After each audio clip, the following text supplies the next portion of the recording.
આજે મુખ્યમંત્રી સાહેબને અમે એવી રજૂઆત કરી છે કે મહેસાણા જિલ્લાની અંદર 1 વર્ષની અંદર 341 દીકરીઓ જે 13થી લઈને 17 વર્ષની ઉંમર છે.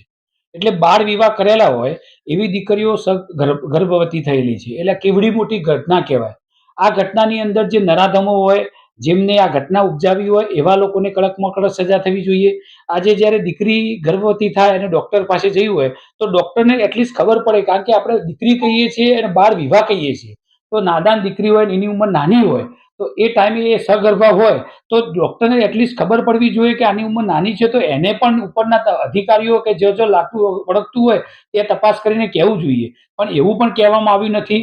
તો મારે સરકારશ્રીને અને મુખ્યમંત્રીશ્રીને, ગૃહમંત્રીને વિનંતી છે કે આ 341 દીકરીઓ જો ખાલી મહેસાણા જિલ્લાની અંદર 13થી 17 વર્ષની સગર્ભા થઈ હોય, જે બાળ વિવાહ કરેલા હોય, તો આખા ગુજરાતની અંદર ખરેખર ન્યાયી તપાસ કરવામાં આવે તો કેટલા આવા બાળ વિવાહ થયેલા હોય અને કેટલી દીકરીઓ ગર્ભવતી હોય. જો એક જિલ્લામાં 341 હોય તો મારા મુખ્યમંત્રી અને ગૃહમંત્રીને વિનંતી છે કે આ કેસની અંદર જેટલા પણ બાળ વિવાહ થયા હોય, એમના સાસુ સસરા હોય, એમના પિતા હોય કે ડોક્ટર હોય કે જવાબદાર જેટલા પણ લોકો હોય, એમના ઉપર પોસ્કોની કલમ લગાવી અને કડકમાં કડક સજા થાય એવી ફોજદારી ફરિયાદ કરવી જોઈએ અને કડકમાં કડક સજા કરવી જોઈએ. એવો મેં આજ મુખ્યમંત્રીશ્રીને લેટર લખવામાં આવ્યું છે.